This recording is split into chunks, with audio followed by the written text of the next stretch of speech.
આ ઋષિકેશ જે river rafting થાય ને અત્યારે અમે વચ્ચે ઊભા હતા તો ત્યાંથી આ રિવર રાફ્ટિંગવાળા બધા નીકળે જો આ રીતે એટલે હાંડિયાના ટોળા નીકળે ને એમ નીકળે એક પછી એક બધા જો આ નદી ઋષિકેશમાં છે અત્યારે અને જો આ આરામથી આપણે જે રીલ્સો જોઈએ એમાં તો બધા પડતા હોય ને પણ એવું ઠેઠ સુધી નથી હોતું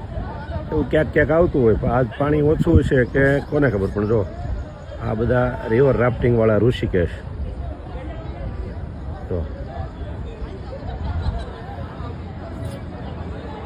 આ એન્જોય કરતા કરતા જાય ઓલું આપણે જે જોઈએ એ બધું તો પડે ને ધબધબાટી બોલાવે ને એવું ફાસ્ટ હોય એવું કાંઈ છે નહીં આમાં તો આરામથી જાય છે બધા